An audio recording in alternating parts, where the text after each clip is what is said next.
Okay. Here's a review session for period 4. And so we're just going to go through the period 4 identifies as well as ask any questions or answer any questions that you may have. So, yeah. First, I guess before we get started, are there anything you guys really want me to cover and want me to go through? Everything. That's kind of what I'm planning. Yeah, key points. I'm not going to go over in as much detail as I did in class, but I will go over everything that I possibly can.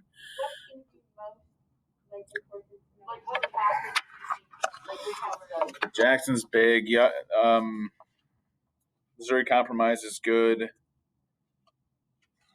I feel like the ones that are like a lot of information on the test that we Yeah.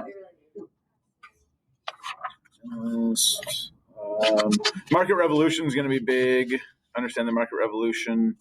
Reform movements. I'm also recording this, so if you guys want to go back through later and look at this, you certainly can.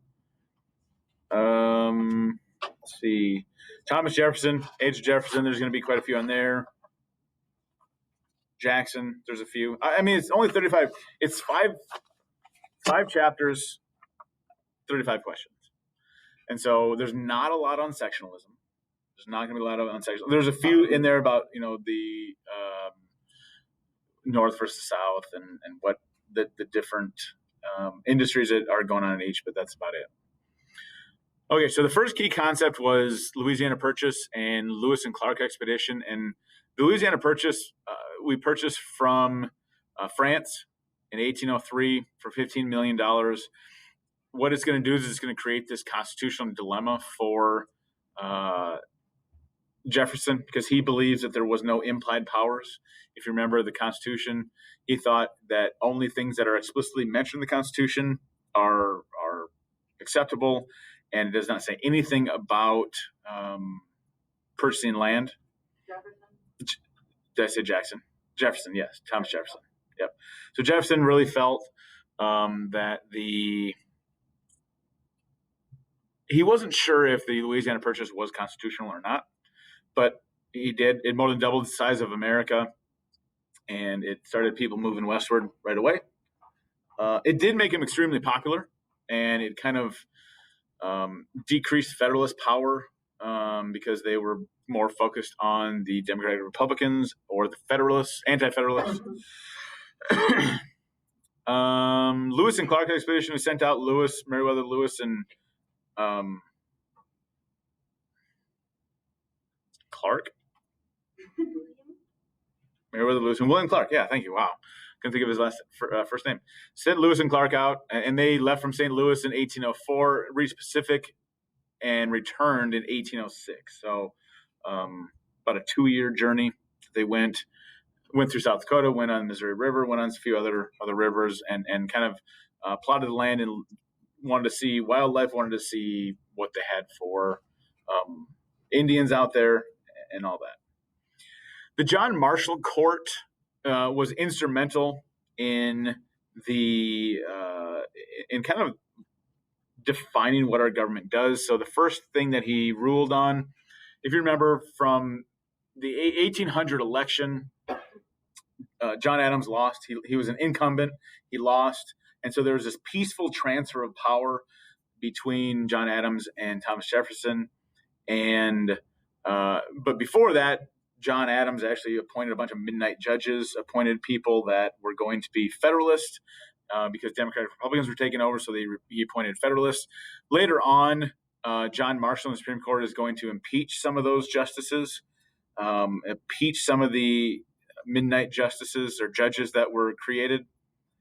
He also is going to do Marbury versus Madison and give the idea of judicial review. And judicial review is simply the fact that Supreme Court is the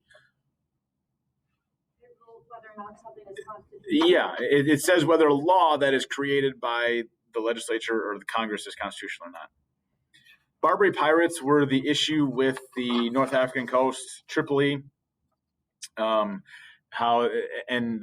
were originally the United States were paying tributes to the African countries. Whereas Jefferson's like, no, we're not going to do that. That's not going to happen. And so they stopped doing it. And instead, there ends up becoming a little war because we decided to send troops and ships to protect. All right.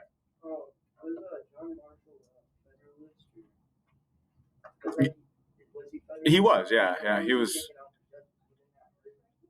But it was not political. There were just some things that were wrong with. I think he was federal. Let me double check.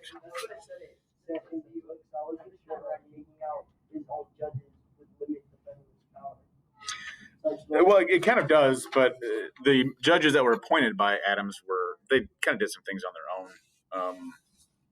That's why they got kicked out. So impressing or impressment of soldiers, that's where you capture soldiers and you force them to work for you. The Chesapeake Leopard Affair.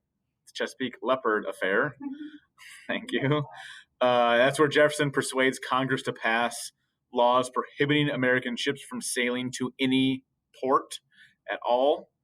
To any foreign port, not any port, I should say, any foreign port. He thought that British would rather respect American neutrality than lose their largest trading partner, but it doesn't work. And so then instead, the British went to South America for their stuff. Sorry, I lied. I'm going forward. That's the Embargo Act. Chesapeake Leopard Affair is where the Leopard, the warship that is a British warship, fired upon the American Chesapeake that killed 3 and impressed 4 others. It's going to lead to the Embargo Act of 1807, where they persuade Congress to pass laws prohibiting American ships from sailing to any foreign ports. Jefferson believes that they would rather respect American neutrality than lose their largest trading partner, and the British decided to go to South America instead. It hurt New England merchants rather than who it was supposed to hurt, the British, the French. So Americans said that the British can't use our port. We are not going to trade with them. We're not trading with them. Yes. It hurt us because it hurt our manufacturing. Because our manufacturing, we're trading with them. And so we say we can't land any of our ships in their ports, and so we can't trade with them anymore. Some of there was some groups that were still importing, like they weren't supposed to, but they were still importing from the British. Yeah. Hurt the merchants the most, right? Yes. Yeah, hurt the merchants the most. Non-Intercourse Act and Makin's Bill number 2. So this is Madison. This is James Madison. So Jefferson ended the Embargo Act in 1809, right before he left office. And the Non-Intercourse Act of 1809, again, is going to ban trade with Britain or France, but allowed trade with any other foreign nation. So it was just British and France with Non-Intercourse Act of 1807. And then Makin's Bill was proposed by Nathaniel Macon, basically saying, if either Britain or France agreed to respect our neutrality, then we would ban trade with the other nation, with their foe. Napoleon accepts the deal, but really they just continue to do what we were going to do all along, which is going to end up leading to the War of 1812. So the bill was to say that we would trade with Britain and France, and we wouldn't trade their we wouldn't trade with Britain and France. We wouldn't trade. No, we wouldn't trade with Britain and France. But whatever one of those agreed first to stop, then we're going to not trade with the other. We would start trading with them, but not the other.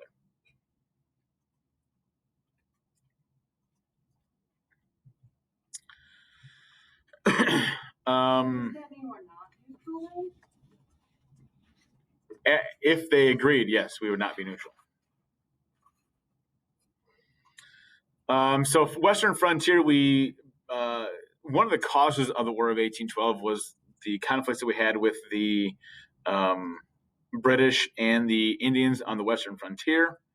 Battle of Tippecanoe, that's where we got William Henry Harrison becomes a hero, and the defeat of the Indians there. William Henry Harrison. Warhawks are kind of Western congressmen who wanted to gain territory and so they were willing to fight the natives and fight the British. John C. Calhoun is one of them. Yeah, absolutely. Opponents were called Quids or Old Republicans, and they thought that the increase in federal power is going to be hard. They didn't want. They knew that they were profiting from warfare in Europe. They didn't want to go to war with either one of them.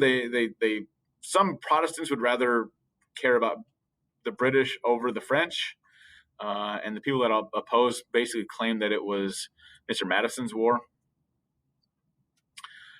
Treaty of Ghent, or Gent, is the treaty that ended the War of 1812, and it basically said, what's that? No. Treaty of Ghent? No, Treaty of Ghent is going to end the War of 1812. Britain's like, we need to worry about maintaining European peace rather than focusing on America. And so all land went back to where it was before.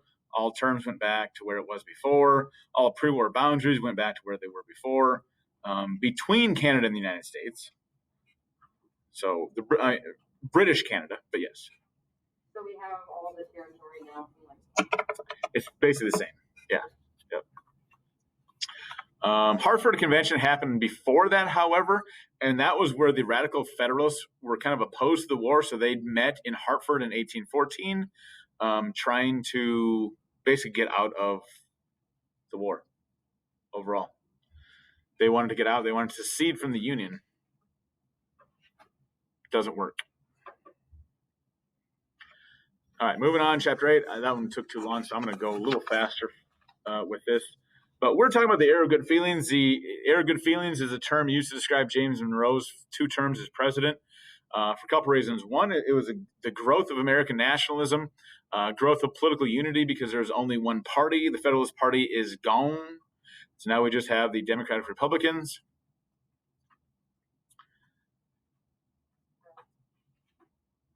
The Tariff of 1816 is a protective tariff meant to protect U.S. businesses and U.S. U.S. manufacturing. Henry Clay's American System was 3 parts. 1, protective tariffs. 2, a national bank and federally funded internal improvements, which are going to be the transportation. So that's the American System. Panic of 1819 was the economic issues that we had in 1819, which some people argue that that's the end of the Era of Good Feelings. It's just something I said, Tina.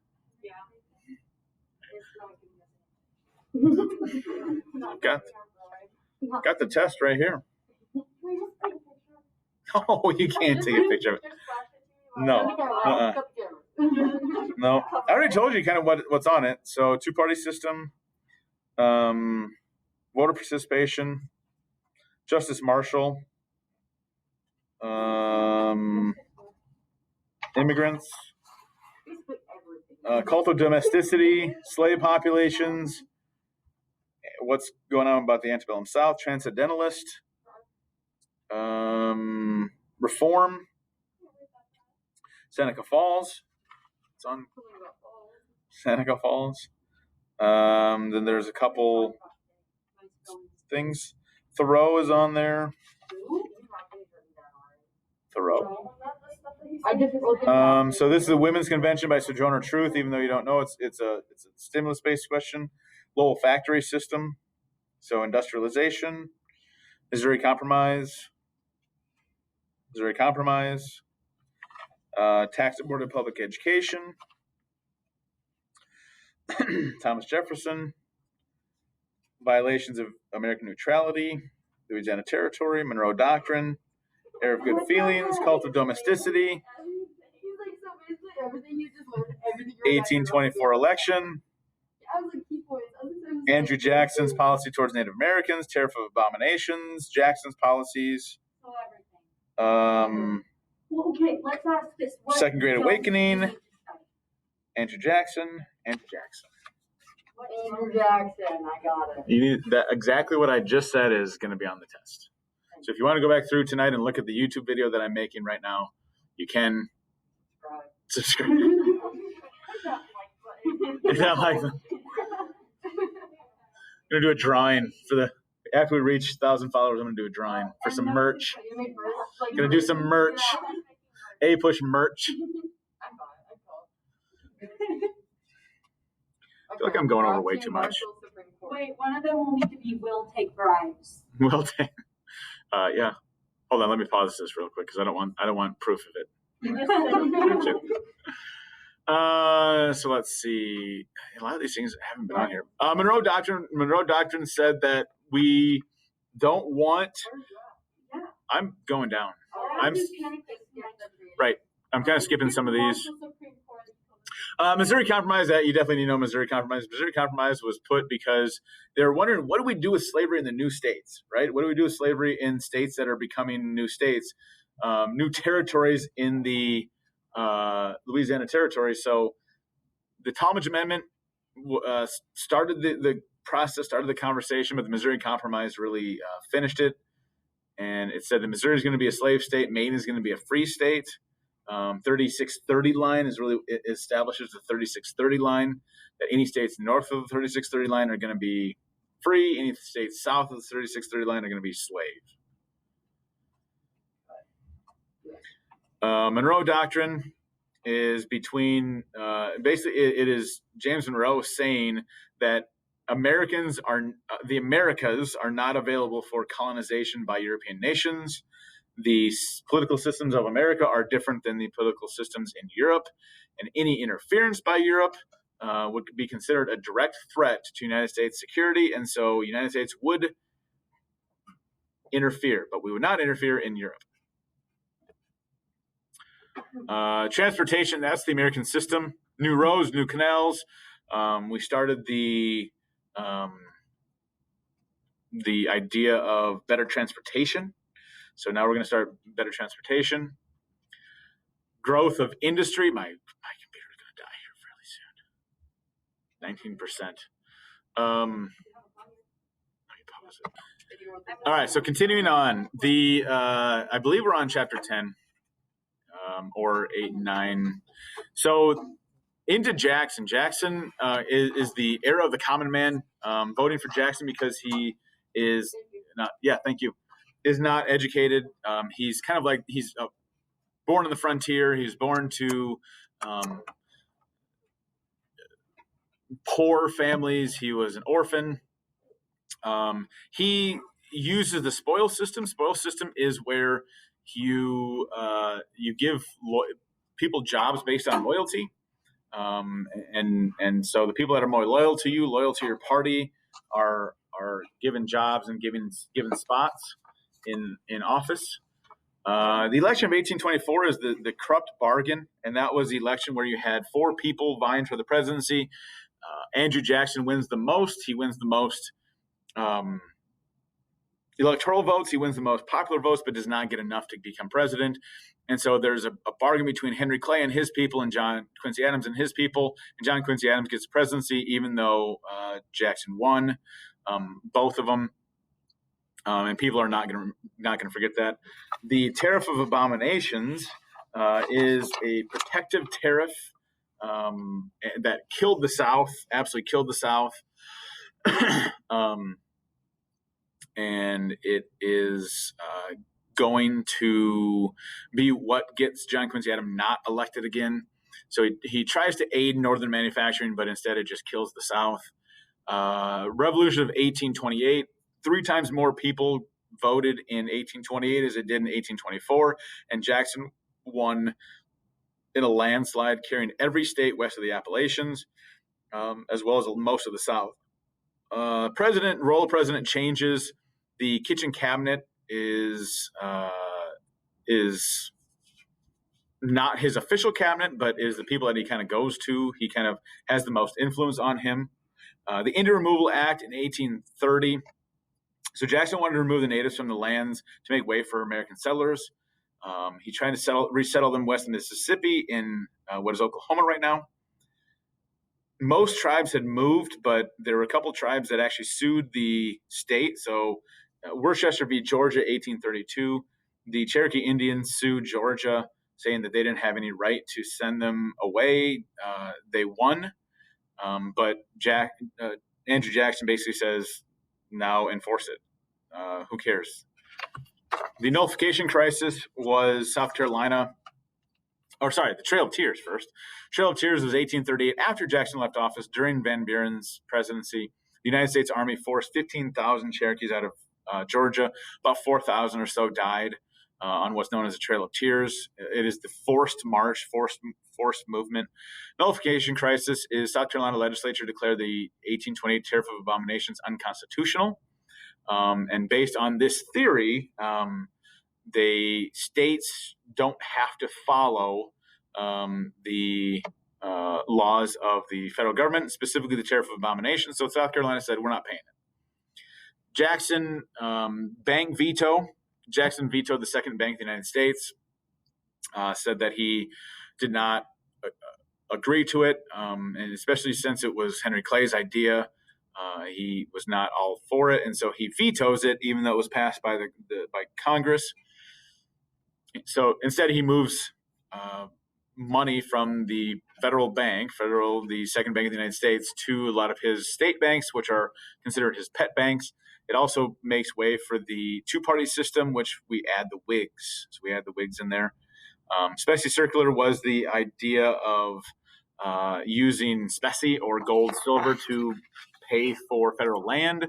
It's going to just kill the economy and leads to a recession during all of Martin Van Buren's term, basically. And so he is voted out. William Henry Harrison, who is a famous for his Battle of Tippecanoe, he becomes president. So now the last thing we're going to talk about are the reform movements. And the reform movements, Second Great Awakening is this literary, it's religious, it is this awakening in specifically in kind of Western New York, what is known as the burned over district, because there are so many revivals, so many different religions there. You look at the Millenarianisms, you look at the Baptists, the Methodists, you look at the Presbyterians, you look at the Mormons. So the millennialists or millennialists or millenarianists are going to become the Seventh-day Adventists. The Mormons are all there. Transcendentalism is this group that questions organized religion, questions materialism, questions capitalism. They believe that an intuitive way of thinking as a means for discovering truth and God, and not through reason, but through introspection and exposure to nature. So they look at looking kind of inward, asking yourself, introspection. So this artistic expression is going to be a big part of that. Ralph Waldo Emerson and Henry David Thoreau are going to be part of it on civil disobedience. So the belief that if there are unjust laws, you shouldn't follow them because they are unjust laws until they get changed. So you also are going to start to see some of these communal experiments, these communities that are based on a certain religion, certain religious beliefs, that you're withdrawing from society in order to establish your ideal or your utopian society. Shakers are the biggest one. They had over 6,000 people, where they basically swore off marriage and sex. You had Oneida Community, which it was more of a communal marriage, communal relationship, and some of those reforms. Hudson River School is all about artistic awakening, showing patriotism by looking at American landscapes. You also had reform movements, reform in temperance, which is anti-drinking, reform in public asylums, which are taking people that are mentally ill and taking them out of prisons and putting them in public asylums. You have public education, where Horace Mann is calling for a more educated electorate. The cult of domesticity is women's roles, and actually men's roles too, changing from being more working together on a farm in agriculture to men are going away. Men are working in factories. Men are managers. Men are working in different places, and now women are in charge of the home. So women are homemakers. Women are taking care of the kids, taking care of the house, taking care of the family. They're also doing the moral education. They are morally educating and spiritually educating their kids as to what's right and wrong. Seneca Falls Convention is the women's rights movement, which we talked about at length today. A lot of feminists, a lot of women who are going for women's rights meet in Seneca, New York in 1848. And then we have the abolition movement, the anti-slavery movements, with people like William Lloyd Garrison, who created the Liberator, Frederick Douglass, who created the North Star, the Liberty Party, as well as some like anti-slavery movements, Nat Turner's Rebellion. You also have Harriet Tubman and the Underground Railroad, and some of those things. So that's the review for period 4. Yeah. Not sure if I covered this or not, but a few things you want to look at to go over the test. Two-party system, voter participation, so the new Jacksonian democracy. Jackson's a big one you probably want to go over. Chief Justice Marshall and kind of some of his decisions that he made early and late. Cult of domesticity, slave population, slavery in the South, transcendentalists. There's a couple, there's a Lowell worker or Lowell factory question. There's some on women's rights. There is market revolution. Let's see, Thomas Jefferson ideas, what the Louisiana Purchase, Louisiana Territory, Monroe Doctrine, Era of Good Feelings, Cult of Domesticity, King Andrew I, and then Andrew Jackson. So those are some of the things you're going to want to go over for the test. Best of luck. See you tomorrow.